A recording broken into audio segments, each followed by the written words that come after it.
इस वक्त की बड़ी खबर बरेली से आ रही है, जहां मौलाना तौकीर रजा समेत 8 लोगों को पुलिस ने भेजा जेल। अब तक कुल 39 लोग पुलिस ने हिरासत में लिए हैं। बवाल के आरोपी मौलाना तौकीर पर बरेली पुलिस की कड़ी कार्रवाई। एक्सक्लूसिव तस्वीरों के साथ सबसे पहले न्यूज 30 एक्सप्रेस टीवी ये खबर आपको दिखा रहा है, जहां बरेली से खबर है। यूपी के बरेली में मौलाना तौकीर रजा समेत 8 लोगों को पुलिस ने आखिरकार जेल भेज दिया है। आपको बता दें कि अब तक कुल 39 लोग पुलिस ने हिरासत में लिए हैं। बवाल के आरोपी मौलाना तौकीर पर बरेली पुलिस ने ये बड़ी कार्रवाई करते हुए 8 लोगों को, मौलाना तौकीर रजा समेत 8 लोगों को पुलिस ने जेल भेजा। इंटर कॉलेज में एकत्र होकर कलेक्ट्रेट मार्च के सर्किल में जाकर ज्ञापन देने की बात कही गई थी। इसलिए हम लोग उनके संपर्क में आ गए और उनको बताया गया कि जनपद में 163 BNSS की धारा लगी हुई है, अनुमति के कोई भी कार्यक्रम न किया जाए।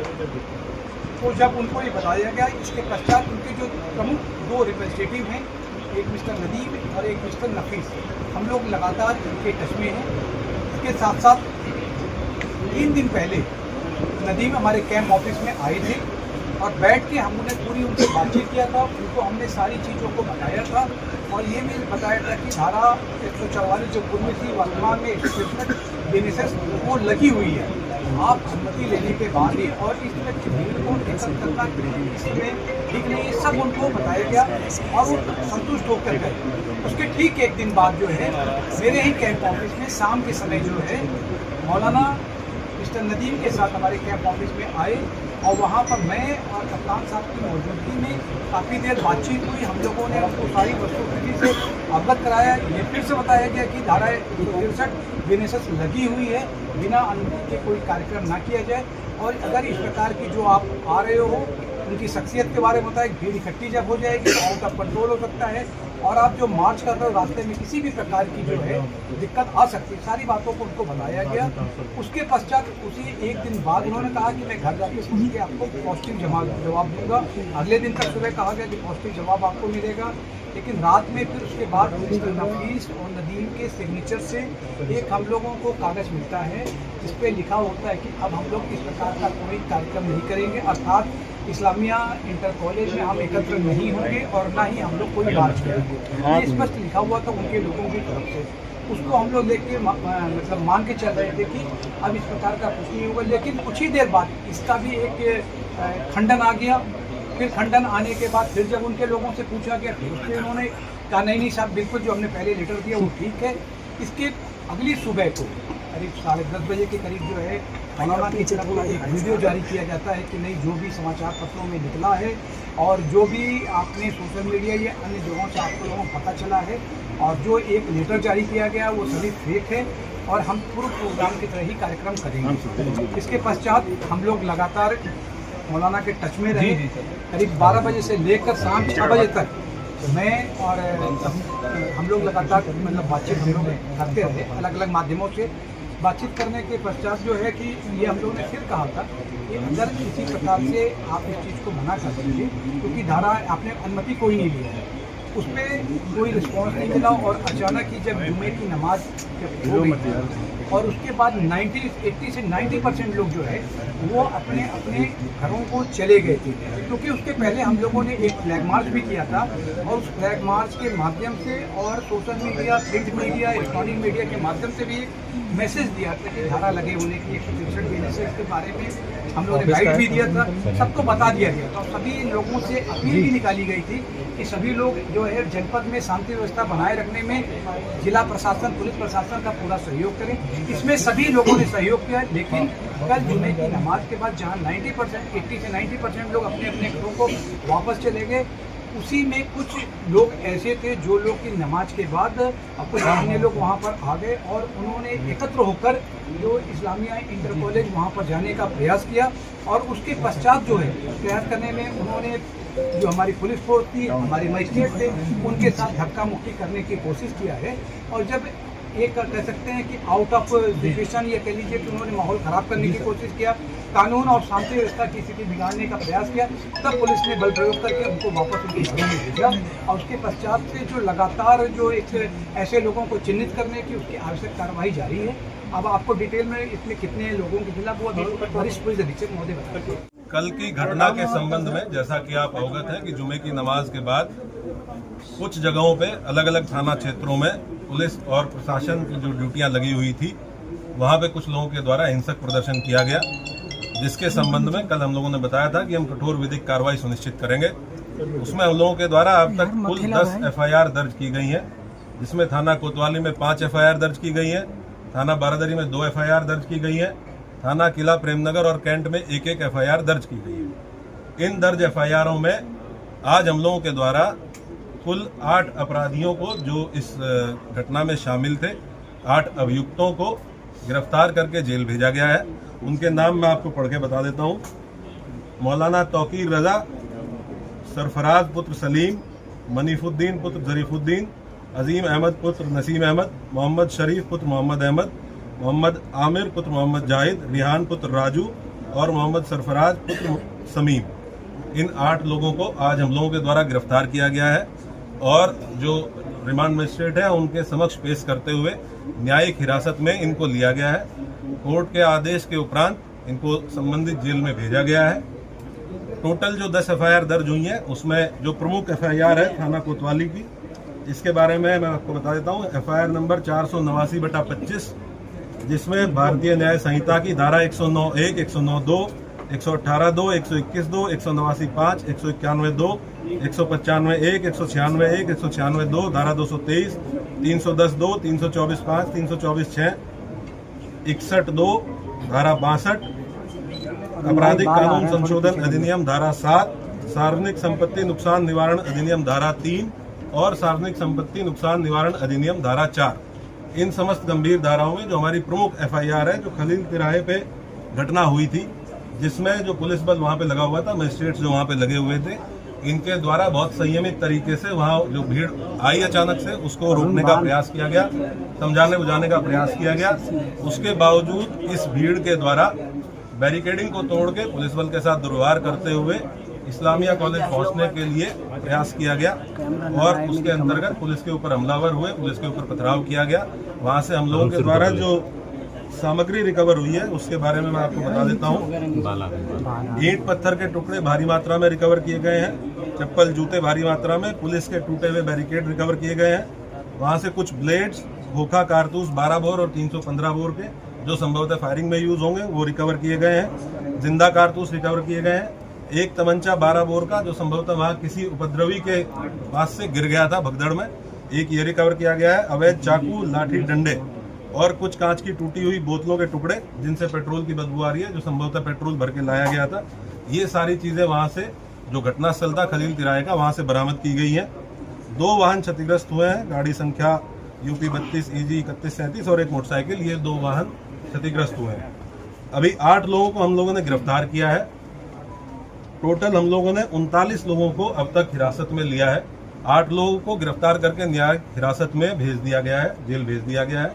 बाकी जितने लोग हैं उनसे हम लोग जो विधिक प्रोसीजर है पूछताछ करते हुए, क्योंकि ये भी बहुत आवश्यक है कि हम इन्वेस्टिगेशन के दौरान ये पता करें कि जो ग्राउंड पे लोग मौजूद थे, जो अलग अलग चौराहों पे पुलिस के साथ मिसबिहेव कर रहे थे, पुलिस के ऊपर हमलावर थे, पथराव कर रहे थे, और इनके पीछे कौन व्यक्ति था जो इनसे लगातार संपर्क में रहते हुए इनको ये करने के लिए उकसा रहा था। तो उस बिंदु पे इनसे पूछताछ की जा रही है। इनके मोबाइल फोन जिन जिनके रिकवर किए गए हैं, उन मोबाइल फोन से भी एविडेंस कलेक्शन किया जा रहा है। हम लोग लगातार ये सुनिश्चित करेंगे कि जो भी अभियुक्त इस घटना में शामिल थे, इन 10 FIRs में जो भी अभियुक्त शामिल थे, उन सभी की पहचान CCTV फुटेज के माध्यम से, जो हमारा मैनुअल इंटेलिजेंस होता है उसके माध्यम से, टेक्निकल इंटेलिजेंस के माध्यम से, और जो हमारे अभिसूचना विभाग है उसके माध्यम से हम लोग एकत्र करेंगे। और जितने भी लोग शामिल थे प्रत्यक्ष या अप्रत्यक्ष रूप से, उनकी गिरफ्तारी और उनके विरुद्ध कठोर कार्रवाई, जैसा कि माननीय मुख्यमंत्री जी और शासन की मंशा है। अपराध के विरुद्ध 0 टॉलरेंस, कानून व्यवस्था की स्थिति एकदम दुरुस्त रहे, उसको कोई किसी भी प्रकार से बिगाड़ ना पाए, और बिगाड़ने वालों के विरुद्ध जीरो टॉलरेंस, इस पे हम लोग कार्रवाई सुनिश्चित करेंगे।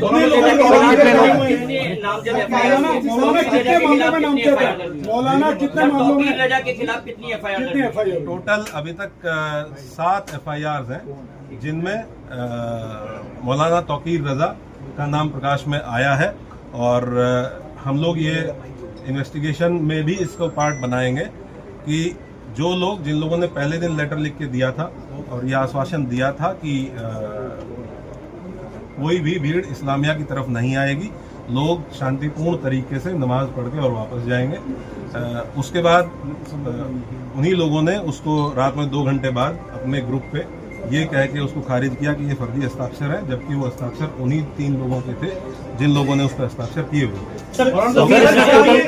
क्या ये पूरा प्री प्लान था? आपको लगता है इन्वेस्टिगेशन में अब तक क्या शामिल निकल के सामने आया है, और क्या बाहर के लोग भी बरेली में जो हिंसा हुई है उसमें शामिल?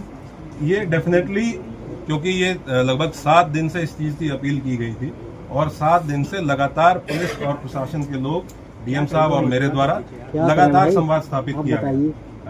हम लोग इस प्रयास में थे कि संवाद स्थापित करके उसके साथ साथ हम लोग निरोधात्मक कार्रवाई करके सुनिश्चित करेंगे और ये कन्वे करेंगे कि कोई भी ऐसा काम ना किया जाए, कोई भी ऐसा आयोजन ना किया जाए जो विधि विरुद्ध हो।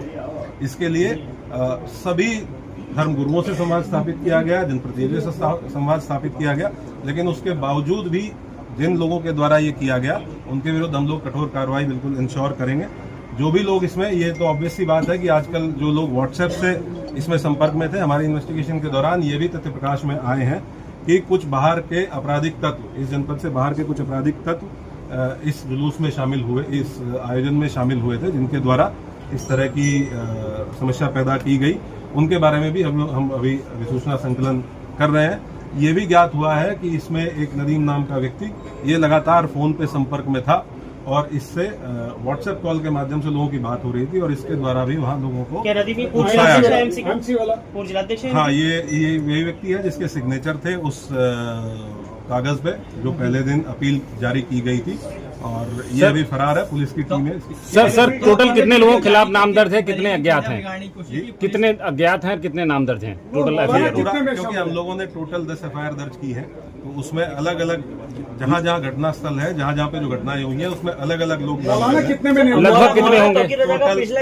टोटल 7 FIRs हैं, जिनमें इनका विधिक प्राविधान के अंतर्गत जो भी कार्रवाइयाँ पॉसिबल हैं, वो सब कार्रवाइयाँ सभी के विरुद्ध इंश्योर की जाएंगी। मौलाना तौकीर रजा की पिछला इतिहास भी निकाला जाएगा, तमाम कितने दिन की 2010 के दंगे में इन्वॉल्व हुए थे। सभी अभियुक्तों का आपराधिक इतिहास निकालेंगे, पुराने मुकदमे ये देखेंगे कि उन पुराने मुकदमे की वर्तमान में कोर्ट में क्या स्थिति है, ट्रायल में क्या स्थिति है और उनमें हम लोगों के स्तर से क्या और तेजी लाई जा सकती है, उसके बारे में भी काम। सर कितने दिन की न्यायिक हिरासत भेजा गया? सर कितने दिन की न्यायिक हिरासत में गया? कितने दिन की न्यायिक हिरासत भेजा कोर्ट ने मौलाना को? कोर्ट नॉर्मली जब भी कोर्ट के समक्ष पेश किया जाता है तो 14 दिन की न्यायिक हिरासत। सर क्या मतलब कोई पुराना मतलब कि बरेली में कोई बड़ा करने के आयोजन से ये भीड़ एकत्र की, कोई बड़ा करना चाह रहे थे बरेली में? ये हम लोग आपको इन्वेस्टिगेशन जैसे जैसे इन्वेस्टिगेशन प्रोसीड करेगी कि इस मंशा क्या थी और जी जिला यहाँ का जुरिस्डिक्शनल जेल बरेली जेल है और जो यहाँ पे रिमांड मजिस्ट्रेट है उनके द्वारा उनको बरेली जेल में। आपने बताया कि तमंचा भी बरामद हुआ है, क्या इस पूरे इंसिडेंट में फायरिंग हुई है? पहला सवाल ये। दूसरा, पुलिस वालों को भी चोटें आई हैं, क्या उनको भी छर्रे लगे हैं और कितने पुलिस वाले ऐसे हैं जो अभी घायल हैं? कुल 22 पुलिसकर्मी, कल जब हम लोगों ने अपनी पूरी टीम्स को गैदर किया, कुल 22 पुलिसकर्मी ऐसे थे जो इंजर्ड थे, जिनका मेडिकल एग्जामिनेशन कराया गया। 22 पुलिसकर्मी, कुछ लोग ऐसे हैं जिनको डाउटफुल फायर आर्म इंजरीज हैं, उनका भी फाइनल मेडिकल परीक्षण कराया जा रहा है। जब ये चीज हम लोगों के मेडिकल परीक्षण फाइनल हो जाएगा तो हम लोग आपको इसके बारे में अवगत कराएंगे। लेकिन ये डेफिनेट है कि इसमें अराजक तत्वों के द्वारा फायरिंग की गई। सर टोटल अज्ञात कितने होंगे अनुमान और कितने नाम दर्ज होंगे? अलग अलग घटना स्थल पे अलग अलग थे, कुछ जगह पे 200-250 लोग अज्ञात में थे, कुछ जगह पे 300-350 लोग। सब मिला के लगभग कितना हो गया? मान के चलिए लगभग 2,500-3 हजार लोग ऐसे हैं जो अज्ञात में अलग अलग घटना स्थलों पे, जिनको हम लोग अभी चिन्हित करने का प्रयास करेंगे।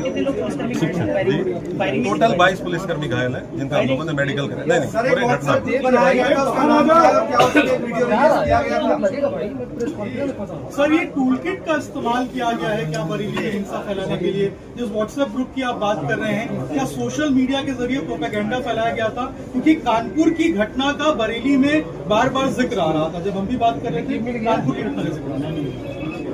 ये हम लोग इन्वेस्टिगेशन के दौरान अगर कोई इस तरह की चीज हम लोगों के सामने आएगी तो मोस्ट डेफिनेटली उसको आप लोगों के साथ शेयर करेंगे। और मैं आप लोगों को इसके माध्यम से एक चीज और बताना चाहूंगा कि हम लोग किसी भी निर्दोष व्यक्ति को किसी भी प्रकार से प्रताड़ित नहीं किया जाएगा। किसी भी ऐसे व्यक्ति को जो इस घटना में शामिल नहीं था उसको परेशान नहीं किया जाएगा, और जो इस घटना में शामिल थे या प्रत्यक्ष रूप से शामिल थे उनको बख्शा जाएगा। सर, अब तक कितनी गिरफ्तारी हो चुकी है? और 8 तो देख चुके हैं आप, इसके अलावा और? मैंने आपको बताया टोटल 39 लोग हैं जो हिरासत में लिए गए थे, 8 लोग। सर इंटरनेट बैन की जो बात निकल के सामने आ रही है, क्या सोशल मीडिया वायरल हो रही है, इंटरनेट बैन का प्लान है सर? नहीं, इस प्रकार की कोई चीज नहीं। सर, यानी कि 31 लोग अभी हिरासत में हैं आप?